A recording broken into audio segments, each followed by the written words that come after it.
So we currently have over 3,000 tickets in our queue. How would you help us reduce that number? Yeah, that's a good question. When I was there, we had some really big ticket spikes as well, um, for a variety of reasons.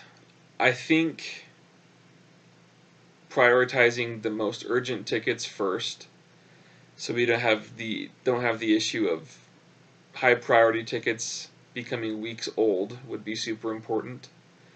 Um, Assigning tickets to people specifically would be helpful to ensure that they just don't that this ticket's assigned to you and it doesn't get done unless you do it, versus having it in just one big pool. I think that helped out when we were able to do that in the past. Um, and of course, in my role, I wouldn't be on, as the global support floor coordinator, I wouldn't be on the phones. So if I needed to, I would jump in there myself and take care of some of the more urgent, pressing tickets as quickly as I could.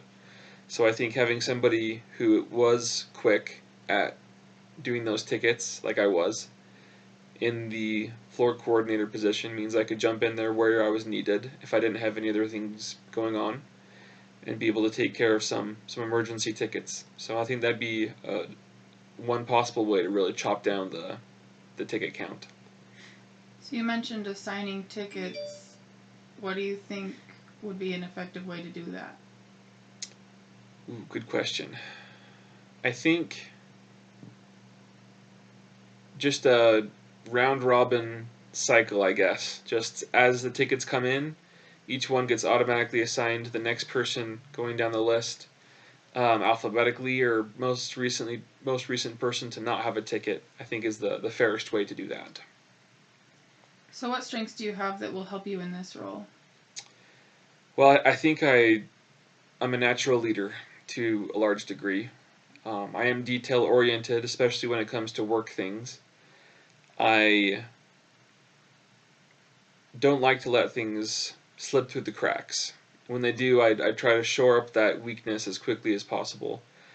And with this position, um, needing to be in charge of the processes on the team, I think those are important things to have. I'm not afraid to delegate as needed, but I'm also not afraid to take on extra work as needed.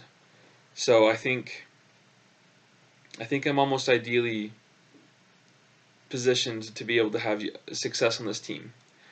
Um, Other yeah, than being detail oriented, what are some other strengths that you have? the natural leadership I think is one thing that I do possess, where people generally are comfortable around me and are willing to share their concerns with me, as well as their desires for how things should change. I guess that's also a concern. I think that would be a strength as well. People are willing to approach me and talk to me about those sorts of things. Tell me about a time that you got into a conflict with a coworker and how that was resolved. Sure. Um, the only one I can think of is there's one situation where when I was actually on account management, when somebody called me and I knew that account management wasn't supposed to take the call, and so I was supposed to transfer it to somebody else. I was pretty new at this point, and I thought I knew which team I needed to transfer it to. So I called that team and I got a hold of an agent who had been difficult in the past. And he right away started pushing back and said, I don't know that this is my team. I think it should go to a different team. And I was pretty confident that it was the right team. And so I just said, I'm going to send you the call, and if it ends up not being you, then you can send it to the right team if needed. And so I transferred it before he said he was ready to take it. And he complained to his manager about that. And it turns out he was right. It wasn't his team's job. And so they came to me and they talked to me about it. And once I knew that I was in the wrong, then I fixed the situation. I apologized and I said, you know what, I'm sorry. I thought the situation was different. Um, yeah, so I think that resolved itself pretty well.